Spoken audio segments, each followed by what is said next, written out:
मैं नेहा जैन, सह आचार्य भूगोल, श्री प्रताप सिंह बारठ राजकीय स्नातकोत्तर महाविद्यालय शाहपुरा भीलवाड़ा। आज का विषय है अंतर्जात और बहिर्जात शक्तियाँ और वलन।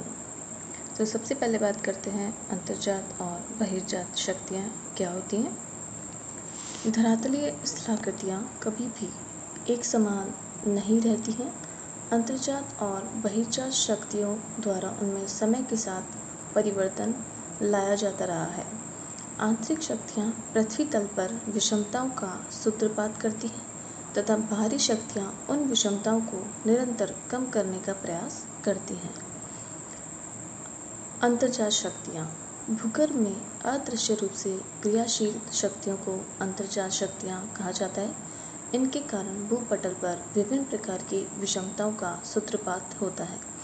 भूतल पर पर्वत, पठार, मैदान, भ्रंश आदि का निर्माण इन्हीं शक्तियों के द्वारा होता है। इन शक्तियों को आकस्मिक शक्तियों की श्रेणी में रखा जाता है। भू संचलन के 3 मुख्य कारण होते हैं। पहला, पृथ्वी के आंतरिक भाग में तापीय विषमता। दूसरा, पृथ्वी के भीतर चट्टानों का फैलना और सिकुड़ना।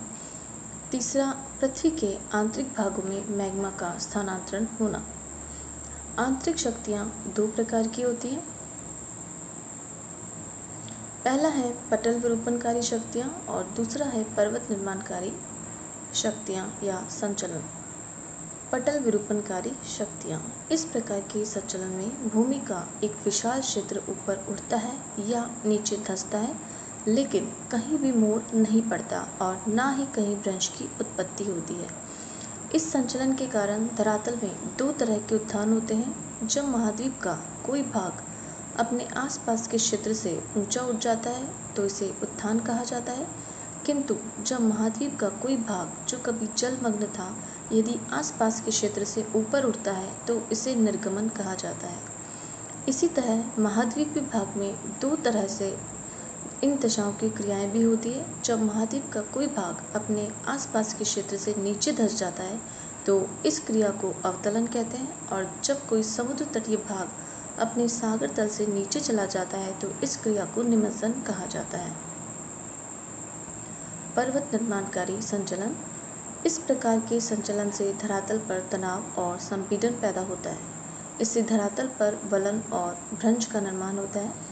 जब किसी भूखंड पर क्षैतिज तल किसी एक ही दिशा में आमने सामने से कार्य करता है तो ऐसी स्थिति में चट्टानों में संपीड़न उत्पन्न होता है। परिणाम स्वरूप भूपटल पर वलन और मोड़ पड़ जाते हैं।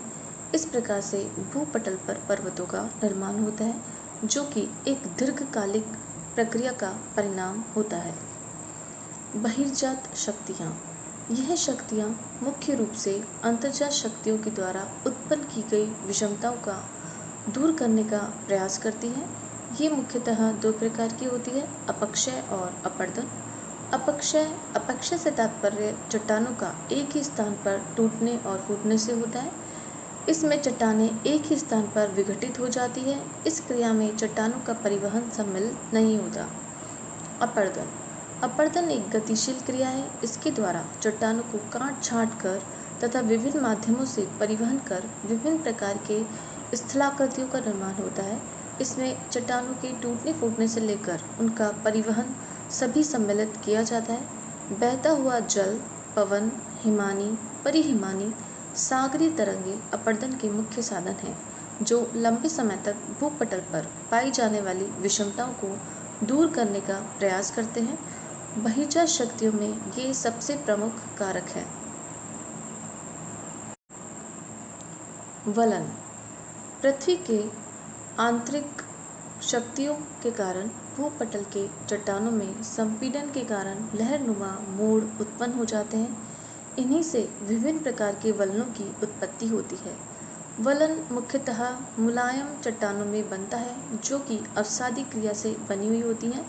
वलन में ऊपर उठे हुए भाग को अपनति और नीचे धंसे हुए भाग को अभिनति कहा जाता है। वलन के प्रकार। सममित वलन के इस प्रकार में वलन की दोनों भुजाएं बराबर झुकी हुई होती हैं तथा वलन का अक्ष धरातल के लंबवत होता है। जूरा पर्वत में इसकी अधिकता होने के कारण इसे जूरा वलन या जूरा मोड़ भी कहते हैं। असममित वलन। इस प्रकार के वलन में वलन की एक भुजा लंबी तथा दूसरी भुजा छोटी होती है, जिसके कारण दोनों भुजाओं का झुकाव कोण असमान होता है। लंबी भुजा का ढाल कम और छोटी भुजा का ढाल अधिक होता है। एकनत वलन। इस प्रकार के वलन की एक भुजा धरातल से लंबवत तथा दूसरी भुजा झुकी हुई होती है। जब एक ही दिशा से संपीड़न बल कार्य करता है तो इस प्रकार की वलन की उत्पत्ति होती है। समनत वलन। समनत वलन में वलन की दोनों भुजाएं एक दिशा में ही झुकी हुई होती हैं। इसकी दोनों भुजाएं एक दूसरे के समानांतर होती हैं। वलन का अगला हिस्सा कुछ लटका हुआ सा प्रतीत होता है। अधिवलन। इस प्रकार के वलन में वलन की दोनों भुजाएं एक ही दिशा में झुकी हुई होती हैं।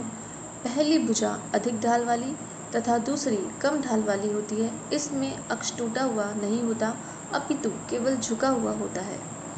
परिवलन। जब किसी धरातल पर संपीड़न के कारण विपरीत दिशा से इतना अधिक दबाव पड़ता है कि वलन की एक भुजा दूसरी भुजा के ऊपर चढ़ जाती है तथा दोनों भुजाएं एक दूसरे के साथ समानांतर हो जाती हैं, तो इसे परिवलन कहते हैं।